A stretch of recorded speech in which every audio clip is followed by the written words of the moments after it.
তিনি শুধু একজন অভিনেতা নন, তিনি এক জীবন্ত কিংবদন্তি। কোটি মানুষের স্বপ্ন, আবেগ ও অনুপ্রেরণার নাম শাহরুখ খান। 25 জুন বলিউডে পা রাখার 33 বছর পূর্ণ করলেন এই স্বপ্নবাজ মানুষটি, যিনি শূন্য হাতেই শুরু করে পৌঁছে গেছেন শিখরে।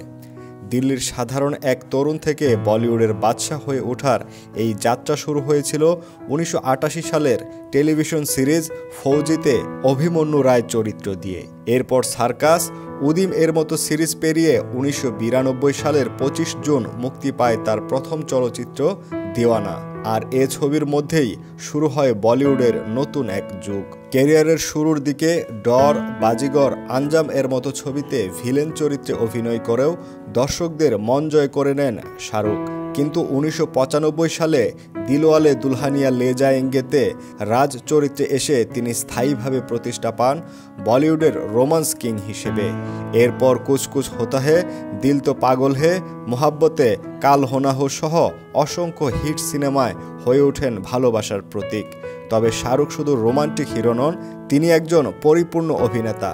স্বদেশ, চাক দে ইন্ডিয়া, মাই নেম ইজ খান এর মতো ছবিতে তিনি প্রমাণ করেছেন তার অভিনয়ের গভীরতা। ফ্যান জিরো পেহলিতে নিজের কমফোর্ট জোন ভেঙে হাজির হয়েছেন একেবারে নতুন রূপে।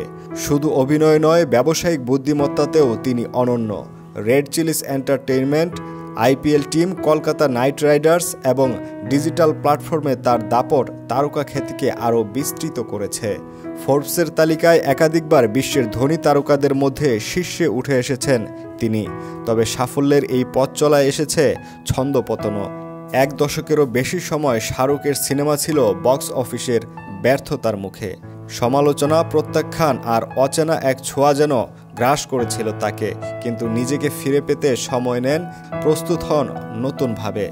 2023 সালে পাঠান দিয়ে ফিরে এসে আবারও জানান দেন বাদশা এখনও খেলায় আছেন। একই বছর জওয়ান ও ডানকির বিশাল সাফল্য তাকে ফিরিয়ে আনে তার রাজ সিংহাসনে। এক বছরে 2,500 কোটি টাকা আয় দেখিয়ে দিয়েছেন কিভাবে কিংবদন্তিরা ফিরে আসে। তা শুধু নয়, শাসনও করতে জানে। 33 বছর পরেও শাহরুখ খান সময়ের প্রতীক, সাহস করে স্বপ্ন দেখার নাম। তার জীবনযাত্রা একটাই বার্তা দেয়, শুধু প্রতিভা নয়, প্রয়োজন কঠোর পরিশ্রম, আত্মবিশ্বাস এবং মানুষের ভালোবাসা। তিনি শুধু অভিনেতা নন, তিনি আবেগ, অনুপ্রেরণা এবং জীবন্ত ইতিহাস। তিনি শাহরুখ খান।